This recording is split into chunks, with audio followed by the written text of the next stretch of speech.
तो दोस्तों अभी इंटरनेशनल ब्रेक चल रहा है और आज हम बात करने वाले हैं जर्मनी नेशनल फुटबॉल टीम और इंग्लैंड नेशनल फुटबॉल टीम के बारे में। तो ये दोनों टीम अभी एक ऐसे कह सकते हैं कि ऐसे ट्रांजिशनल फेज पे चल रही है। तो मतलब कि ज़्यादा से ज़्यादा यंगस्टर्स इस टीम को चला रहे हैं और ग्रोथ कर रही है अपने आप को टीम, और एक ऐसे फेज में जिससे वो आगे बढ़ रही है, अच्छा खेल रही है। तो कल हमने जर्मनी की मैच देखी, Germany versus Hungary Nations league की जो मैच थी उसमें जर्मनी ने हंगरी को 5-0 से हराया और उसमें हमने देखा मुसियाला का मास्टर क्लास। ये बंदा रोबोट है, इसके आप लंबे लंबे पैर देखिए आप, और दौड़ता है तो ऐसा लगता है कि एक पैर जो है लेफ्ट पैर वो मेसी का है और राइट पैर नेमार का है, ऐसा दौड़ता है बंदा। बहुत ही प्यारा प्लेयर है और उसने कल हंगरी के सामने जो खेला है, 3 असिस्ट और 1 गोल मारकर उसने मैन ऑफ द मैच कल बनाया प्लेयर। तो मुसियाला is you can say that one of the generational talent in the upcoming football world. और मेरी बात लिख के लेना कि वो टॉप कंटेंडर होगा आने वाले 5 सालों में बुलंद ड्यूर के लिए। I am still in shock कि इस बार उसको क्यों नहीं चूज़ किया गया इन द टॉप 30 कंटेंडर्स बुलंद ड्यूर लिस्ट। पर कोई बात नहीं, अगले साल नहीं तो उसके बाद के साल 2-3 साल में तो हम देखेंगे कि वो टॉप 5 या टॉप 3 में होगा, और वो नोज कि वो जीत भी सकता है बुलंद ड्यूर। तो मुसियाला की कल हमने मास्टर क्लास देखी, और उसके साथ उसका भाई वर्ड्स, फ्लोरियन वर्ड्स, भाई साहब he is now big game player, और हम कह सकते हैं कि वो बड़ी गेम में बहुत ही अच्छा परफॉर्मेंस देता है। उसने भी एक असिस्ट और एक गोल दिया है, और उन दोनों ने मिलकर हमारे जो जर्मनी का स्ट्राइकर है फुल क्रूक, उनको भी गोल मारने के लिए मदद किया है। काई हैवर्ट्स का परफॉर्मेंस कल बहुत ही अच्छा था। सब कह रहे कि उसका अच्छा नहीं था, पर भाई उसने सभी जो फाइनल थर्ड में पासिस दिए है फुल क्रूक को, और वो ऐसा 10 खेल रहा था, फॉल्स 9 नहीं, हर बार फॉल्स 9 खेलता है तो उसके ऊपर जो रिस्पॉन्सिबिलिटी होती है वो गोल मारने की ज़्यादा होती है। पर कल वो जो रिस्पॉन्सिबिलिटी थी वो कम थी, क्योंकि उसको नंबर 10 को फीड करना था बॉल, और उसमें वो बहुत ही अच्छा खेल रहा था।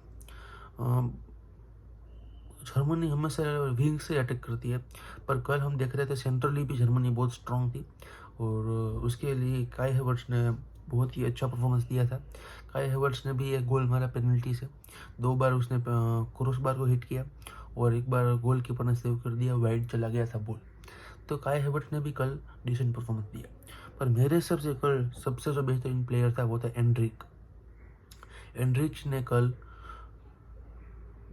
बहुत कह सकते हैं कि अंडररेटेड परफॉर्मेंस दिया है। एंड्रिच कल अटैकिंग थर्ड में भी था और अपने डिफेंसिव हाफ में भी था। एंड्रिक ने कल जो वो सेव किया है गोलकीपर को बीट करने के बाद, जो बॉल शूट किया था हंगरी के प्लेयर ने, उसको एंड्रिक ने टैकल करके क्लियर किया था वो भी, और उसके बाद एंड्रिक जो था वो शॉट भी ले रहा था हंगरी के हाफ में। तो ही इज़ अ प्लेयर, वो डबल पाइवट में खेलता है बंदा, पर he can also play in single pivot. And वो जो 2 लाइन होती है प्लेयर की, फर्स्ट लाइन ऑफ प्रेशर और सेकंड लाइन ऑफ प्रेशर, वो हमेशा बीट करने का काम एंड्रिच का ही होता है। एंड्रिच ही अपना वो पास देता है जिससे जर्मनी का जो प्लेयर्स होते हैं उनको वो बॉल फीड करता है। एंट्रीज का काम होता है हमेशा क्रोस के पास बॉल लेने का, और जो फिर उसके बाद वो होता है वो किमिच, उसके साथ जो प्लेयर होता है उसको भी वो हमेशा बॉल फीड करता है। और किमिच था वो राइट हैंड साइड पर वाइड हो रहा था, जिससे पिच जो था वो स्प्रेड हो रही थी और पिच को वो खींच रहा था, जिससे जर्मनी के लिए और विथ हो रही थी।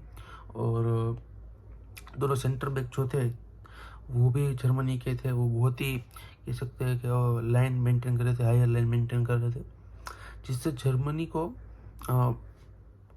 आगे उनके ही हाफ में, हंगरी के हाफ में ही बॉल विन करने के चांसेस ज़्यादा होते हैं, क्योंकि वो प्लेयर जब सब पास पास होते हैं, जो जो कह सकते हैं कि वो पिच को स्क्वीज कर रहे थे, जिससे हंगरी की टीम प्रेशर फील करती है और बॉल लूज़ करने के चांसेस ज़्यादा हो जाते हैं।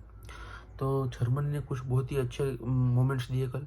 उन्होंने 9 चांस बनाए, उसमें से 5 चांस मिस किए और 4 चांस को बरी किए। पर अगर उन्होंने 9 जो चांस थे वो सभी क्रिएट किए होते तो कल 10 या 11 या 12 गोल भी वो मार सकते थे। तो बहुत ही अच्छा खेली कल जर्मनी। और जर्मनी का man of the match performance मुझे एंड्रिक लगा। ऑल्दो मूसियाला ने 3 असिस्ट और 1 गोल दिए हैं, पर कल एंड्रिक ने कुछ बहुत ही अच्छा परफॉर्मेंस दिया था।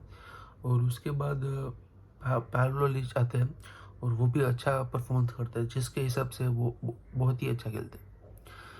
ये कुछ जर्मनी की बात थी। अब आती है इंग्लैंड की बात। और इंग्लैंड कल खेल रही थी आयरलैंड के साथ और अपने नए मैनेजर के साथ खेल रही थी। साउथगेट को अभी निकाल दिया गया है इंग्लैंड द्वारा, मतलब कि उन्होंने खुद रिज़ाइन किया है। तो कल इंग्लैंड वर्सेस आयरलैंड की मैच थी और इसमें फ़न फैक्ट ये है कि इंग्लैंड के जो प्लेयर थे जैक ग्रिलिश और डेक्लन राइस, वो दोनों यूथ लेवल में आयरलैंड के लिए फ़ुटबॉल खेलते थे और वही दोनों ने कल आयरलैंड के सामने स्टार्ट किए मैच और वही दोनों ने कल आयरलैंड के सामने गोल मारे। ऑल तो डेक्लन राइस ने गोल मारने के बाद सेलिब्रेट नहीं किया, पर जैक ग्रिलिश ने पागल की तरह सेलिब्रेट होकर आयरलैंड को कुछ कहना चाहते थे, कुछ दिखाना चाहते थे, हमें नहीं पता, पर गोल मार के बहुत ही अच्छे तरीके से सेलिब्रेट किया है। तो कल बहुत ही मेरे हिसाब से साउथगेट की इंग्लैंड से ज़्यादा कल की इंग्लैंड ने मुझे अट्रैक्ट किया है, क्योंकि अलेक्जेंडर आर्नल्ड राइट बैक खेल रहे थे और वो इनआउट कर रहे थे मिडफील्ड में, और डेक्लन राइस उसके नंबर फेवरेट पोजीशन 8 पे खेल रहे थे एज 8, और मेनू भी डीप खेल रहे थे एज डीप प्ले मेकर। और जैक ग्रिलिश जो थे, जैक ग्रिलिश वो एज एन 10 खेल रहे थे। गार्डन थे गॉर्डन वो लेफ्ट विंग में और साका राइट विंग में, और Harry Kane as a striker खेल रहे थे।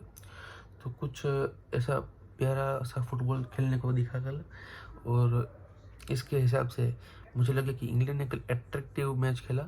इंग्लैंड की जो पोजीशन थी वो ऐसा थी कि विंग से ज़्यादा वो मिडल सेंट्रल और मिडल जो पार्क था उसको अटैक कर रहे थे, जिसके हिसाब से आयरलैंड के जो प्लेयर थे वो सब in the centre of the pitch खींच रहे थे, और जैसे पिच सेंट्रली स्ट्रॉन्ग होती है वैसे ही इंग्लैंड वाइड जाती है और विंग से अटैक कर चांसेस बनाती थी। कल ये कुछ ऐसा उनका टैक्टिक्स था, जिसके हिसाब से कल इंग्लैंड ने अच्छा किया।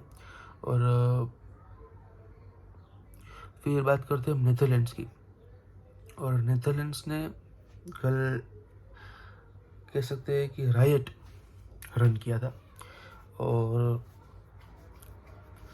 ऑल्दो उनके पास मेम्फिस डिपे नहीं थे कल। मेम्फिस डिपे कोई ब्राज़ीलियन क्लब ज्वाइन करने वाले हैं, नाम तो मुझे नहीं पता, पर जैसे ही मुझे पता चलेगा मैं आपको बता दूंगा। तो मेम्फिस डिपे जो थे वो कल ब्राज़ीलियन क्लब ज्वाइन करने वाले हैं, तो वो कल मैच देखने आए थे।